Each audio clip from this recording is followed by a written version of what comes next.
Without a client base, what do you got? You got nothing. You have no control over your professional life. And here's the thing. If you don't have control over your professional life, you don't have any control over your personal life either. Welcome to our Happy Rainmakers series, where point one is enough to get started. Today, I'm joined by Murray Gottheil, who practiced law for almost 40 years, very successfully, but as he tells me, not always totally happily. And he's trying to figure out a way to make sure the next generation might enjoy it a little bit more. Thanks so much for being with us.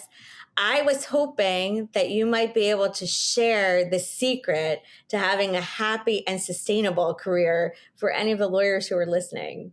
Well, thank you very much, Jennifer. And here's the thing. It is a secret, and it's a really simple secret.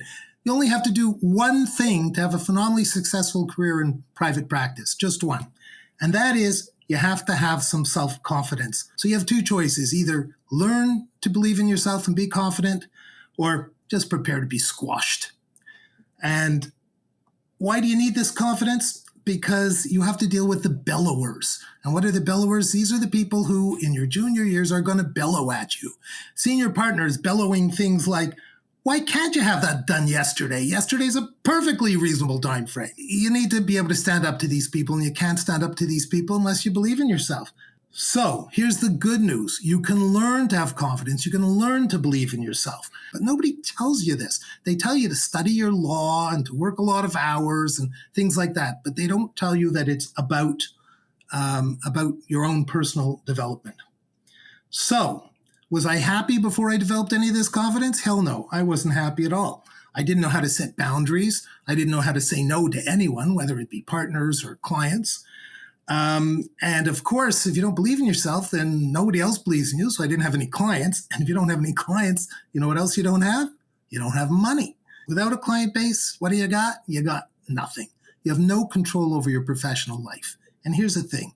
If you don't have control over your professional life, you don't have any control over your personal life either. If you don't believe in your own value, it creates fears. It creates imposter syndrome. You have fear of networking. As I talked about before, you don't know how to go out and do it. Fear of promoting yourself. Funny thing about law firms, you better be promoting yourself. The partners are not paying attention to you. You have to tell them your story if you want to get ahead. And your story is you're brilliant, you're hardworking, you're capable of handling more responsible things, and boy, would you make a good partner. But if you're not telling that story, the person who's getting ahead is the person who is telling them the story, even if their story isn't as strong as yours. And then there's my favorite, the fear of public speaking. Get over it. Nothing good comes from lack of confidence. My advice, worry less about what people think of you. There's a great expression that I love that says you would worry less about what people think of you if you realized how rarely they do. Second point, it's okay not to know stuff.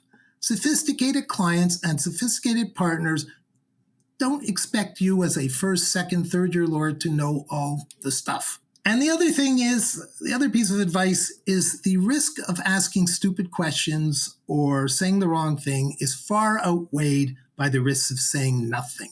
Now, other advice, actively work at building your confidence. Do things. You can do things. Go to Toastmasters. Be somebody who can speak on a moment's notice confidently.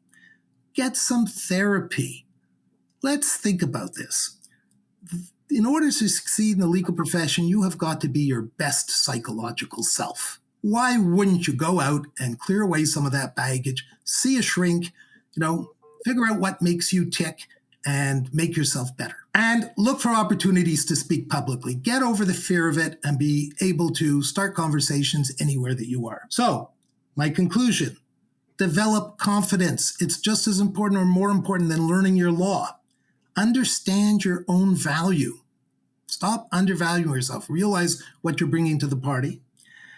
And get a ton of clients, because once you have a ton of clients, you can just live life doing what you want to do the fun stuff, say no to the rest of it. That is the secret to success in the legal profession. Thank you for asking, Jen. Well, it sounds amazing. So we usually like to leave the people who are watching our videos with something they can do right away. Do you have any other suggestions? I think it's time we get to a certain stage in our life where we have to actually look at ourselves and understand ourselves, understand how people around us perceive us. Start by asking your spouse; they'll let you know. Understand, how people perceive you, and think about whether somebody can help you be perceived differently to, if you think that's going to be to your advantage.